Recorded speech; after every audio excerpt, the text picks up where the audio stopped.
নমস্কার বন্ধুরা, সবাই কেমন আছেন? Welcome back to my channel. আজকে আমি আরেকটা রেসিপি শেয়ার করতে চলেছি। প্যান বসিয়ে দিলাম, প্যানে সর্ষের তেল দিয়ে দিলাম। সর্ষের তেল ছাড়া এটা ভালো লাগবে না খেতে। আমি 5 পিস মাছ আগেই নুন, হলুদ, লঙ্কার গুঁড়ো দিয়ে মাখিয়ে রেখেছি আধা ঘন্টার জন্য। একটা জারে আমি নিয়েছি আদা, কাঁচা লঙ্কা আর একটা টমেটো, এটা পেস্ট করে নিয়েছি। একটা আস্ত কমলা নিয়ে নিলাম। এখন প্যানে তেল গরম হয়ে গেছে, মাছগুলো এক এক করে দিয়ে দেব। কিন্তু মাছগুলো খুব হালকা ভাজতে হবে, বেশি ভাজলে চলবে না, স্বাদ নষ্ট হয়ে যাবে। মাছগুলো ভাজা হতে থাকুক। আমি কমলা লেবুটাকে 2 টুকরো করে কেটে নিয়েছি। এটার রসটা এখন বের করে নেব। একটা কাচের বাটি নিয়ে নিলাম, চায়ের ছাঁকনি নিয়ে নিয়েছি, নিয়ে এইভাবে কমলার রসগুলো বের করে নিয়েছি। মাছগুলো এদিকে ভাজা হয়ে গেছে, দেখুন। এখন আমি এক এক করে সব নামিয়ে নেব।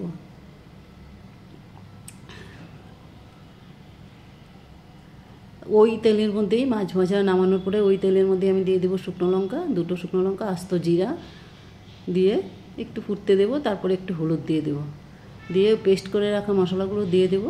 আদা, কাঁচা লঙ্কা, টমেটো একটু একটু ভাজা হলে পরে এর মধ্যে দিয়ে দেবো জিরের গুঁড়ো 1 চামচ, 2 চামচ ধনের গুঁড়ো, স্বাদ অনুযায়ী আপনারা লঙ্কার গুঁড়ো দেবেন, যে যেরকম ঝাল খান।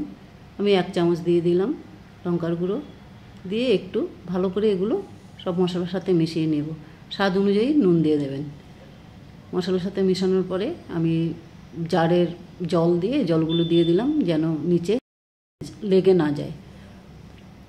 তারপর দিয়ে দিলাম একটু কাশ্মীরি লঙ্কার গুঁড়ো, কালার হওয়ার জন্য। আপনারা না দিলে নাও দিতে পারেন, স্কিপ করে নিতে পারেন। মশলাগুলো খুব ভালো করে সাঁতলে নেব যতক্ষণ পর্যন্ত না মশলা থেকে তেল ছাড়বে। তেল ছেড়ে দিয়েছে, আমি জল দিয়ে দিলাম। যে যেরকম ঝোল খান সেই আন্দাজে জল দেবেন, দিয়ে খুব ভালো করে মিশিয়ে দেবেন। তারপর দিয়ে দেবেন মাছগুলো দিয়ে ঢেকে রাখবেন 5 মিনিটের জন্য, ফুটতে দেবেন। 5 মিনিট পরে ঢাকা তুলে ওর মধ্যে দিয়ে দেবেন একটু স্বাদ অনুযায়ী চিনি, এটা ব্যালেন্স হওয়ার জন্য। তারপরে 5 মিনিট পরে তুলে এর মধ্যে দিয়ে দেবো 2টো কাঁচা লঙ্কা, কমলা লেবুর রস দিয়ে বেশিক্ষণ ফুটাতে পারবেন না, আধা মিনিটের মতো ফোটাবেন, 30 সেকেন্ড। কমলা লেবুর রস দিয়ে ঢেকে রাখবেন। আধা মিনিট হয়ে গেলে পরে ঢাকা খুলে একটু ভালো করে নাড়িয়ে চেড়ে গ্যাস অফ করে দেবেন। অফ করে দিয়ে ব্যাস রেডি হয়ে গেল। নামিয়ে গরম গরম পরিবেশন করুন। আপনাদের যদি ভালো লেগে থাকে রেসিপিটা, তাহলে আপনারা লাইক করুন, কমেন্ট করুন। আপনাদের অনেক অনেক ধন্যবাদ ভিডিওটা দেখার জন্য। নিউ ভিউয়ার্স, আমার চ্যানেলটাকে সাবস্ক্রাইব করুন, আমাকে সাপোর্ট করুন। আপনারা সবাই ভালো থাকুন, সুস্থ থাকুন।